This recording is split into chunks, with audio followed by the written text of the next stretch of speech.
Bismillahirrahmanirrahim. İyyâke na'budu ve iyyâke nestaîn. Shah Faisal colony के शहरियों, families, इतनी तादाद में आपको खुशामदीद कहता हूं। और मेरे नौजवान, मैं इस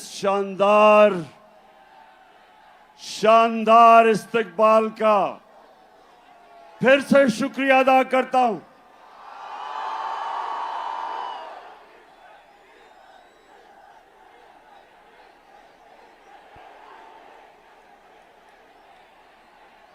जब मेरी हुकूमत हटाई गई,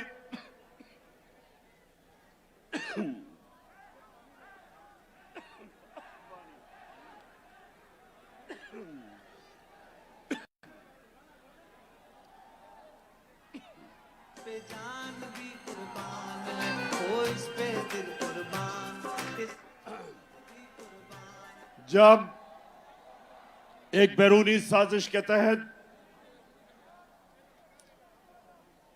मेरी हुकूमत हटाई गई, तो जो दूसरा जलसा था वो मैं कराची करने आया, क्योंकि मुझे पता था कि इस मुल्क में सियासी तहरीकें हमेशा कराची से शुरू हुई।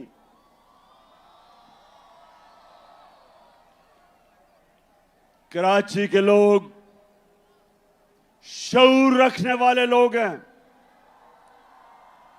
सियासत को समझने वाले लोग हैं, और इसलिए मैं आपके पास तब आया। और मुझे अभी भी याद है कि मज़ार कायद पे जिस तरह मेरी कराची की आवाम निकली और मेरी हौसला अफजाई की, मैं उसका भी आज शुक्रिया अदा करना चाहता हूं आपका। अब 2 बाय इलेक्शन है इतवार को, 2 बाय इलेक्शन हो रहे हैं इतवार को, मलीर में और कुरंगी में। तो मैं आज इधर शाह फैसल कॉलोनी में खड़े होकर सारे पाकिस्तान को कह रहा हूं, सारे मुल्क को मैं आज पैगाम दे रहा हूं कि ये इलेक्शन नहीं हो रहे, ये मुल्क का रेफरेंडम हो रहा है। ये मुल्क का फैसला होने जा रहा है।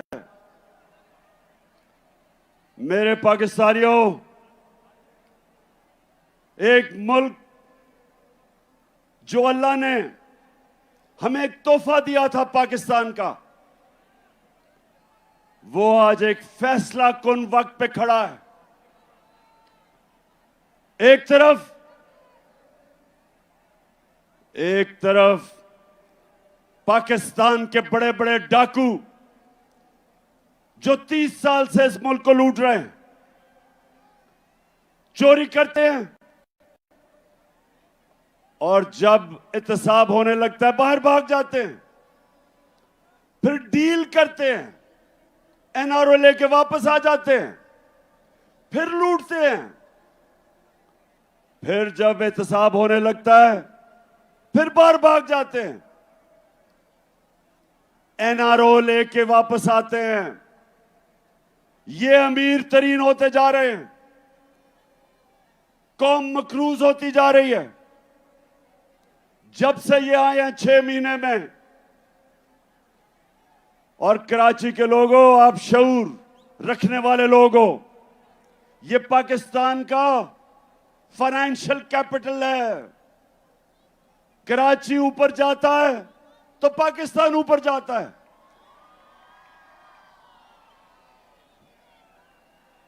और जब कराची की तबीयत खराब होती है तो मुल्क की तबीयत खराब हो जाती है। ये पाकिस्तान का फाइनेंस का इंजन है। ये आगे लेके चलता है और मुल्क आगे जाता है। तो कराची, आप सब जानते हैं कि जब से ये आए हैं चोर, एक साजिश के तहत, बैरूनी साजिश के तहत, और जब से ये मुल्क के ऊपर मुसल्लत किए गए, महंगाई के सारे रिकॉर्ड टूट गए। 50 साल में मुल्क की सबसे ज्यादा महंगाई। यहां फैमिलीज बैठी हैं, जब बिजली के बिल आते हैं तो आप सब जानते हैं कि कभी इस मुल्क के अंदर इतनी महंगी बिजली, और खास तौर पे जो तनख्वाहदार तबका है, बिजली, अभी गैस बढ़ने वाली है, लोड शेडिंग, पेट्रोल और डीजल 150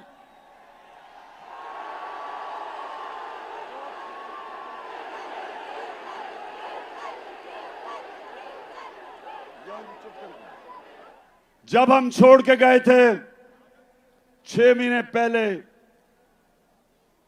तकरीबन 150 रुपए का 1 लीटर पेट्रोल और 150 रुपए का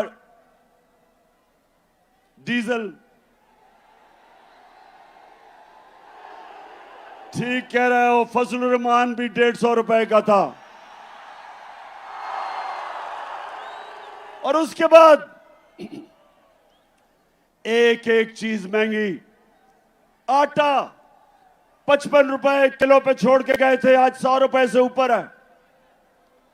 तो क्या मुल्क में क़यामत आई कि महंगाई आसमानों पे, बेरोजगारी बढ़ रही।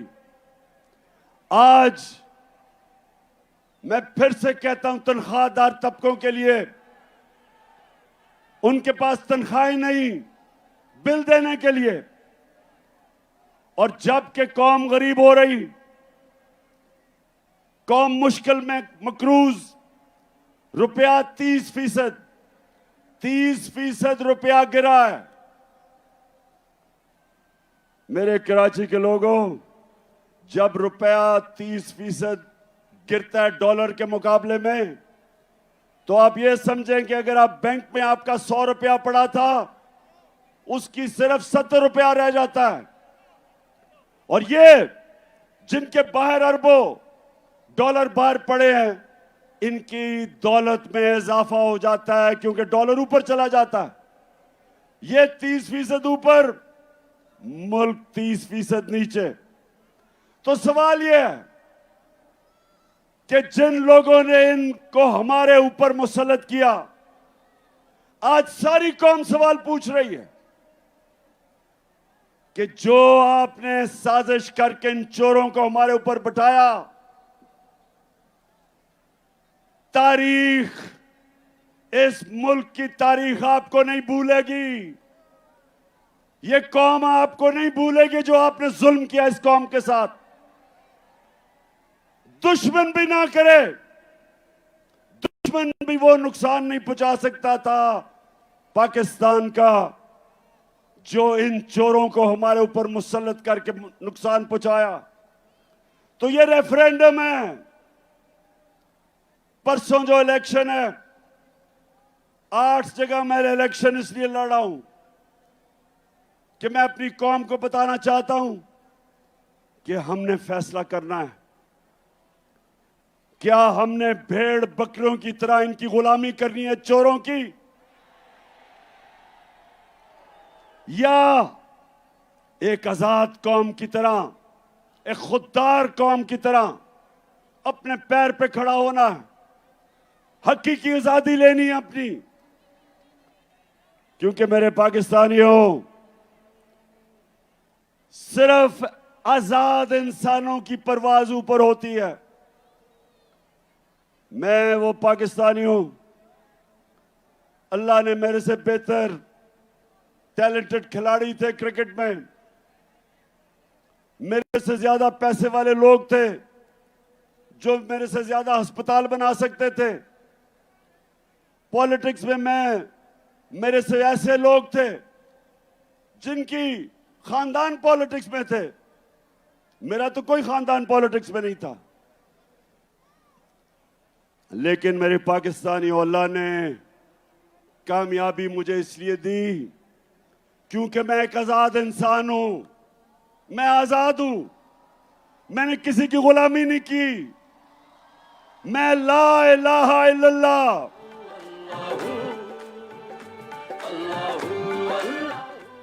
ला इलाहा इल्लल्लाह, नहीं है कोई खुदा अल्लाह के सिवा। ये इंसान को आजाद करता है।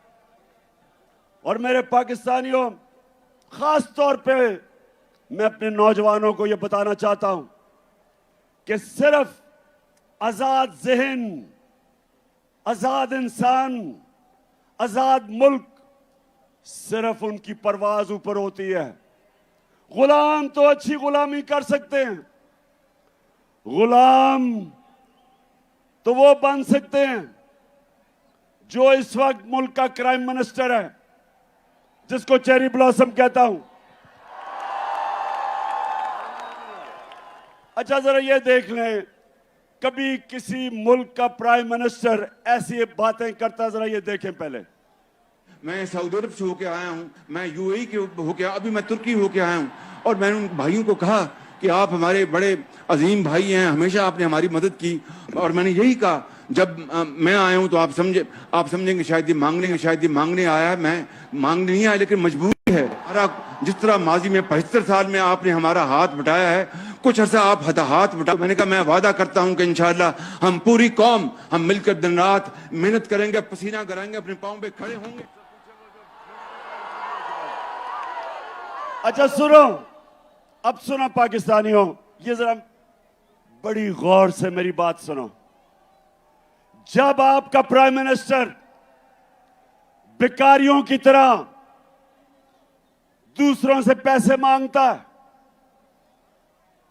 और जो दूसरे, याद रखें, जिन मुल्कों से ये पैसे मांगते हैं, जब मैं प्राइम मिनिस्टर था तो जब भी दूसरे मुल्क का मिनिस्टर या प्राइम मिनिस्टर मुझे मिलने आता था तो पहले फॉरेन ऑफिस मुझे पूरा उसका शजरा बता देता था कि ये पढ़ा किधर, इसने मेरे से मिलने से प्राइम मिनिस्टर से पहले क्या नौकरी करता था, क्या ये ईमानदार है, करप्ट है, सारा कुछ मुझे पता होता था उससे मिलने से पहले।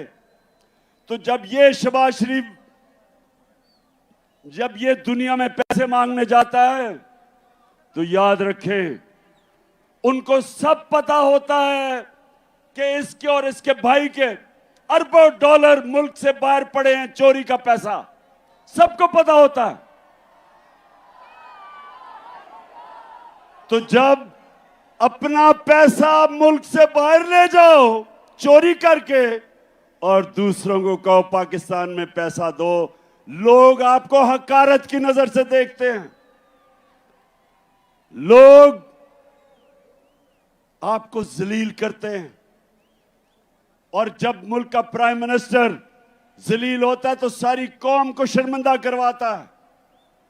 मैं जो आपको कह रहा हूं, ये रेफरेंडम है आज, या इन चोरों के नीचे, और इन्होंने अपने बच्चे तैयार किए हुए हैं, फिटे हुए बच्चे, चोरी के पैसे पे पले हुए बच्चे, या वो, और या एक खुददार कौम जो एक अजीम नारे पे खड़ी हुई थी। अल्लाह से हमने खड़े होकर हमने वादा किया था कि अल्लाह तेरे सिवा कोई खुदा नहीं है, हम किसी के सामने नहीं झुकेंगे, हम एक खुददार कौम है। और ला इलाहा इल्लल्लाह इंसान को गैरत देता है, और जो कौमें ऊपर जाती हैं वो गैरतमंद होती हैं, वो मिल के कुर्बानियां देती हैं, वो भिखारियों की तरह भीख नहीं मांगती। अब जरा ये देखें, ये मैं जरा दिखाने लगा हूं कि अभी शहबाज शरीफ अमेरिका गया और ये इंटरव्यू दे रहा है। ये अमेरिका में टीवी को इंटरव्यू दे रहा है, जरा ये देखें क्या कहता है, फिर मैं उर्दू में बताऊंगा क्या कह रहा है। Unless we get substantial relief, how can the world expect from us to stand on our own feet? It is simply impossible, next to impossible. The world has to stand by us. And there is a yawn are asked and what is available. Please, through your cameras, have this yawning gap bridged and bridged very quickly. The epidemic. It's waiting for us. Please help us in कहता है उस anchor को please help us, और वो TV anchor है शहबाज शरीफ। गोरा रंग देख के सबके सामने हाथ फैला लेते हो। अब वो तो टीवी एंकर है, उसे कहता है प्लीज हेल्प अस, और वो किधर से पैसे दे तुम्हें। लेकिन जब अच्छा, एक और मैं आपको दिखाता हूं, क्योंकि कराची जरा आप एंजॉय भी करें ना। थैंक यू वेरी मच जन एक मिनट, अच्छा अब ये सुन ले, वो कराची जरा सुनो। यूनाइटेड नेशंस का सेक्रेटरी जनरल पाकिस्तान आता है, सलाब आए हुए होते हैं, वो खुद देखने आता है कि मैं कैसे पाकिस्तान की मदद कर सकूं। तो यूनाइटेड नेशन का सेक्रेटरी जनरल आता है। अब जरा ये तमाशा देखेंगे शहबाज शरीफ उसे करता क्या है। Thank you very much, General Secretary. And I assure you, whatever support we get from your institution and through your institution, I give you my word of honor, along with all these ladies and gentlemen sitting on this table, ministers, general officers, government officials, ladies and gentlemen, that every penny we get from you or from wherever, we will spend it most transparently and in the interest of the suffering humanity. Thank you. अच्छा जी, कराची, अब मैं तर्जमा बताता हूं इसने क्या कहा उसे। वो बेचारा और बड़ा ही अच्छा आदमी है एंटोनियो गुटरेस, जो सेक्रेटरी जनरल है यूनाइटेड नेशंस का। वो आता है पाकिस्तान से हमदर्दी दिखाने, पहले तो ये उसका बाजू पकड़ लेता है, उसके बाद उसे कहता है ये जरा सुनो, और ये थोड़ी हमारे सब के लिए, मैं पाकिस्तानी होते हुए हम सब के लिए शर्मिंदगी है। उसे पता है क्या कहता है? उसे कहता है जो भी पैसा आप हमें देंगे, मैं आपसे वादा करता हूं वो हम चोरी नहीं करेंगे, हम ईमानदारी से खर्च करेंगे। सितम के कोहे गरा रूई की तरह उड़ जाएंगे हम महकूमों के पांव तले। अच्छा भी, अच्छा जरा एक मिनट, उसके बाद वो नवाज का भी, अच्छा जरा नहीं नवाज वाले, अच्छा ये जरा एक और आप देखें, हमारा प्राइम मिनिस्टर ये शहबाज शरीफ जाता है वो सदर पुतिन से मिलने, रूस वाले से। जरा आप ये जरा देखें कि उसके सामने ये जब मिलने जाता है तो क्या होता है। Some news from overseas. The Prime Minister of Pakistan met with Vladimir Putin, and it looked like he was really struggling with his translation headphones. Take a look at this.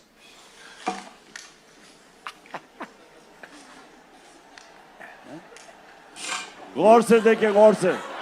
There you go. Уважаемый господин премьер-министр,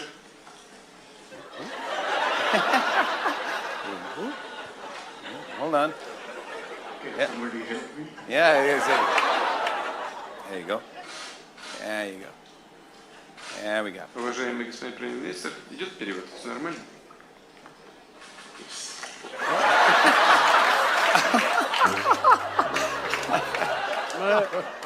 That guy is the leader of 220 million people. I just want to let you know. And then he अच्छा, मैं बस अब ये क्या आप देख रहे थे? अब आपको मतलब समझ आ गया कि कांपे टांगती कैसे हैं। पुतिन के सामने ऐसे बैठा है जैसे हेडमास्टर के सामने बेचारा स्कूल का बच्चा बैठा हुआ है। और ये होता है पाकिस्तानियों, जब एक बैरून मुल्क के साजिश के तहत एक आदमी को, जिसको सजा होनी थी, इसको और इसके बेटे को FIA केस के अंदर 16 अरब रुपए की जो चोरी पकड़ी गई थी, इसको सजा होनी थी। बजाय सजा होने के बचाया गया इसे और इसको ऊपर बैठा दिया। और इससे आज पाकिस्तान को उधर पहुंचाया जिधर ये खुद अमेरिका में कह रहा है कि अब हम अपने कर्जे वापस नहीं कर सकेंगे। वो जो भी इंटरव्यू दे रहा था कि हमारी मदद करो, हम अपने कर्जे वापस नहीं कर सकते। तो कौन सी क़यामत आई थी 6 महीने पहले? ये पाकिस्तान की जो हर साल शाया होती है इकोनॉमिक सर्वे ऑफ पाकिस्तान, जो इन्होंने, इस हुकूमत ने शाया की। कराची गौर से सुनो, आप शऊर वाले लोग हो। इकोनॉमिक सर्वे के मुताबिक 17 साल के बाद हमारे आखिरी 2 सालों में पाकिस्तान की जो ग्रोथ रेट, मतलब कि जो हमारी माइशत तरक्की कर रही थी, वो 17 साल के बाद बेहतरीन परफॉर्मेंस थी। 5.7% और 6%। ये 17 साल के बाद हमारी इकोनॉमी बेहतरीन परफॉर्मेंस कर रही थी। वर्ल्ड बैंक के मुताबिक सारे बर्रे सगीर में सबसे ज्यादा रोजगार जिस मुल्क में था कोरोना के बाद, वो पाकिस्तान में था। World economic forum, world health organisation, the economist, दुनिया के इदारों ने तस्लीम किया कि पाकिस्तान वो 3 मुल्कों में था जिसने सबसे बेहतरीन तरीके से कोरोना से अपने लोगों को भी बचाया, अपनी माइशत को भी बचाया, अपने गरीबों को बचाया। ये इंटरनेशनली माना कि पाकिस्तान का जो एहसास का प्रोग्राम था, जिसमें हमने अपने गरीबों को कोरोना की लॉकडाउन की तबाही से बचाया, ये दुनिया ने माना। तो मैं फिर से सवाल पूछता हूं कि ये साजिश जिन्होंने करके इन चोरों को हमारे ऊपर मुसल्लत किया था, तारीख आपको नहीं भूलेगी। ये कौम जो मुश्किलात का सामना कर रही है नहीं भूलेगी। और इंशाअल्लाह जो मैं आपसे सबसे उम्मीद रखता हूं, ये जो परसों बाय इलेक्शन आ रहे हैं, इस इलेक्शन के अंदर कौम ने रेफरेंडम करना है, बताना है कि हम इस इंपोर्टेड हुकूमत को मंजूर नहीं करते। हम इन चोरों को, जो 30 साल से 2 बड़े बड़े डाकू खानदान जो चोरी करके पैसा बाहर लेके जा रहे थे, हम कभी इनको कबूल नहीं करेंगे। और मैं इसके साथ आज सबको बता दूं कि इंशाअल्लाह इस मुल्क की तारीख का सबसे बड़ा जो मैं मार्च करने लगा हूं, जिसकी मैं कॉल देने लगा हूं, इस मुल्क की सबसे बड़ी मुजाहरा होगा। इस मुल्क की तारीख, अवाम का समुद्र निकलेगा हमारे साथ और सबको बताएगा, सारों को पैगाम देगा इस मुल्क में कि कौम किधर खड़ी है आज, कि कौम इसको सियासत नहीं समझ रही, हम अपनी हकीकी आजादी की जहाद समझ रहे हैं। और कराची, आप तो माशाल्लाह वो लोग हो जो हमेशा, जिस तरह मैंने शुरू में कहा, सारी सियासी तहरीकें जो शुरू होती थी हमेशा कराची से शुरू होती थी। और अब जो मैं, हमारे साथ ही बैठते थे एमक्यूएम वाले, मैं एमक्यूएम से पूछता हूं कि क्या अब आप खुश हैं जरदारी के साथ बैठ के? क्या वो आपके मसले हल कर दिए? क्या जरदारी ने कराची के मसले हल कर दिए? बताएं, कराची बताओ। हमारी हुकूमत थी, हमारी हुकूमत फेडरल गवर्नमेंट में थी, सिंध में हमारी हुकूमत नहीं थी। उसके बावजूद हमने कराची सर्कुलर रेलवे का शुरू किया, एक्निक से पास किया, हमने ग्रीन लाइन शुरू की, बस सर्विस। और जो सबसे बड़ा कराची का मसला है पानी का, K4 जो 15 साल से रुका हुआ था, वो हमने शुरू किया ताकि कराची के लोगों को पानी मिले। तो कराची इंशाल्लाह, जो मुझे नजर आ रहा है, 26 साल से मैं जद्दोजहद कर रहा हूं, मुझे पहली दफा नजर आ रहा है कि अंदरून सिंध के लोग वो भी हकीकी आजादी के लिए तैयार बैठे हैं। है ये राहे अमल, आओ हम सब साथ चले, मुश्किल हो या आसानी, साथ में डाले हाथ चले। धड़कन है पंजाब मगर दिल अपना मेहरान है। मैं भी पाकिस्तान हूँ, तू भी पाकिस्तान है। तू तो मेरी जान है, तू तो मेरी आन है, तू मेरा ईमान है। इंशाल्लाह अंदरून सिंध के लोग तैयार हो जाओ। मैं ये मार्च से फारग हो लूं, मेरा फिर पूरा रुख अंदरून सिंध पे है, और फिर कराची भी आऊंगा। और मेरा ये अज़म है कि ये जो जरदारी माफिया जिसने अंदरून सिंध के लोगों को गुलाम बनाया हुआ है, मेरे सिंधी भाइयों तैयार हो जाओ। इंशाल्लाह मैं जब तक सिंध में अब दौरा करूंगा, एक एक डिस्ट्रिक्ट में जाऊंगा, अपने सिंध के लोगों को खड़ा करूंगा, और ये अजाब, ये जो बीमारी लगी हुई है जरदारी की सिंध को, ये इंशाल्लाह इससे आजाद करेंगे। अच्छा, आप कराची, अभी मैं जरा एक दो और आपको वीडियोस दिखाना चाहता हूं।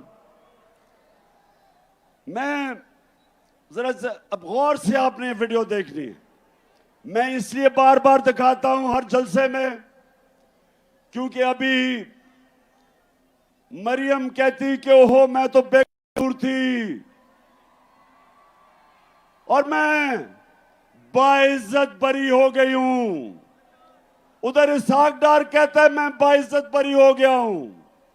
अब नवाज शरीफ बाइज्जत बरी हो जाएगा, और इस NRO 2 में जरदारी भी बाइज्जत बरी हो जाएगा।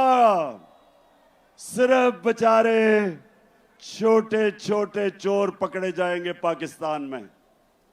सिर्फ वो साइकिल चोर, स्कूटर चोर, मोटरसाइकिल चोर, बेचारे, उनके अलावा कोई बड़ा डाकू इस निजाम के अंदर नहीं पकड़ा जाएगा।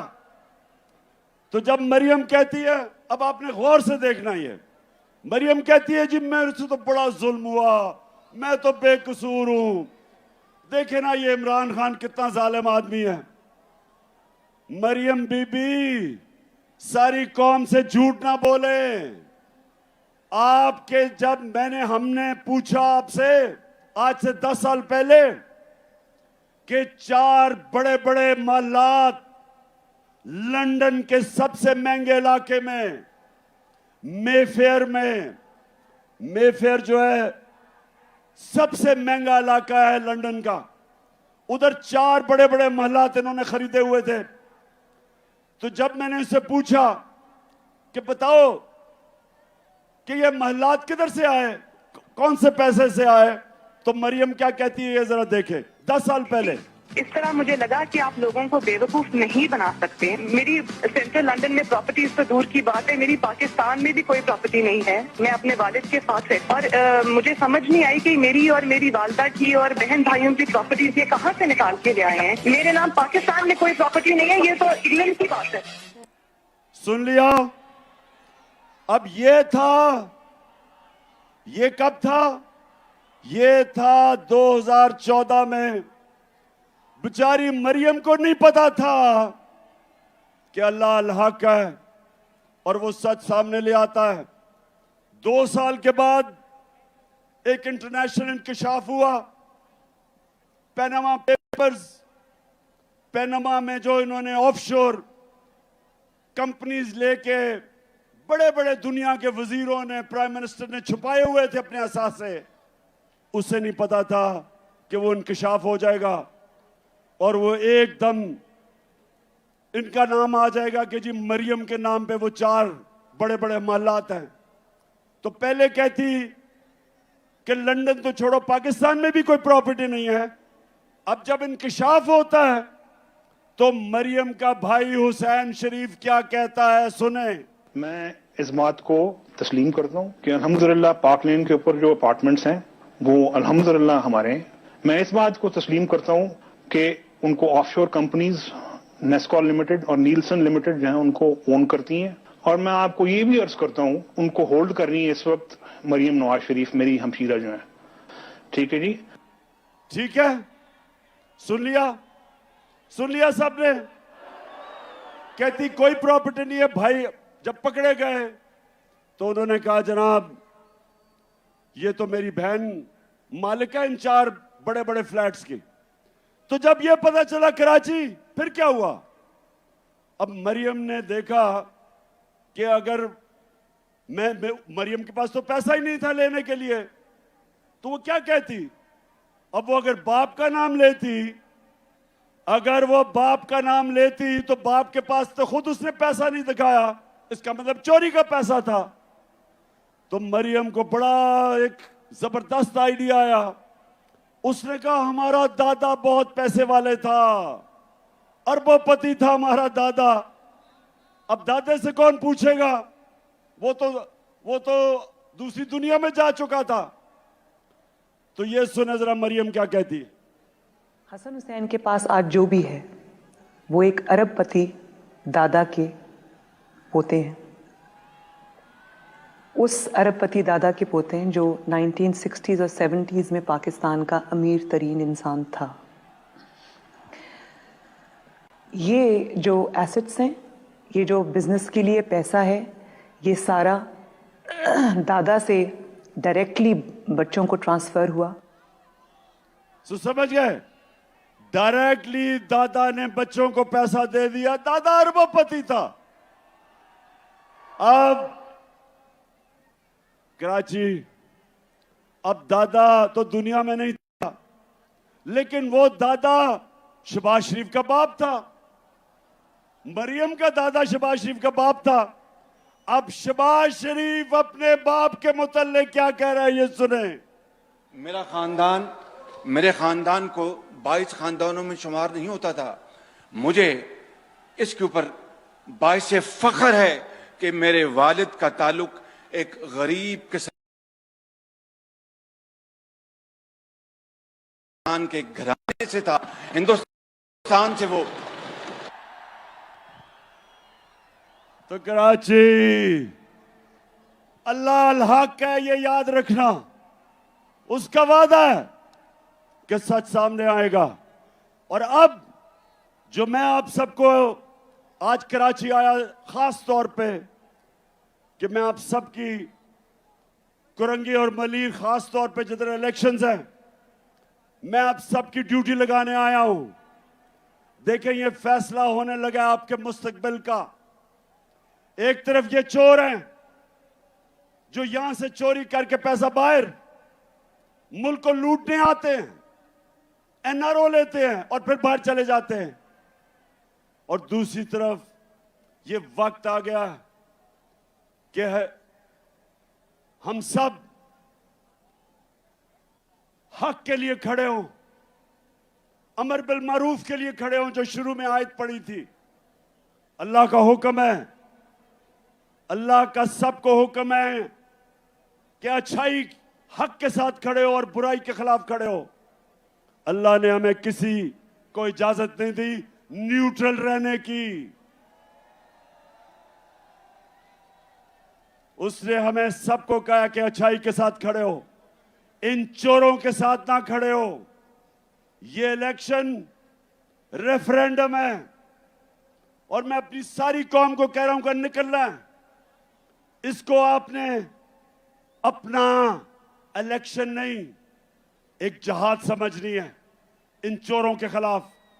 और मैं सबसे आपसे उम्मीद रखता हूं कि आपने अपनी पूरी कोशिश करनी है, क्योंकि ये इमरान खान अकेले ने ठेका नहीं लिया हुआ करप्शन के खिलाफ जंग लड़ने का, ये आपका भी है जिम्मेदारी। तू अड़ जा फिर से, तू डट जा फिर से, वो बल्ला घुमा।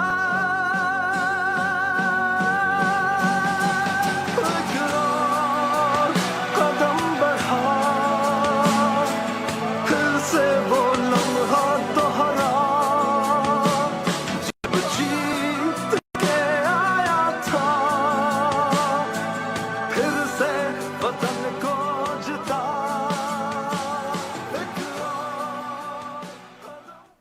तो मेरे पाकिस्तानियों, मैं सिर्फ आखिर में आपको एक बात कहना चाहता हूं। अल्लाह ने हमें अपनी सबसे अजीम मखलूक बनाया, अशरफुल मखलूकात। फरिश्तों को हुक्म दिया कि इंसान के सामने झुको, और जब शैतान ने कहा कि मैं आग का बना हुआ हूं, ये तो मिट्टी का बना हुआ है, मैं नहीं झुकता, तो अल्लाह ने कहा कि तुम्हें भी नहीं पता कि इंसान में मैंने क्या सलाहियतें दी हैं, क्या पावर दी है। मेरे पाकिस्तानियों, अपनी सलाहियतें पहचानो, अपनी ताकत पहचानो।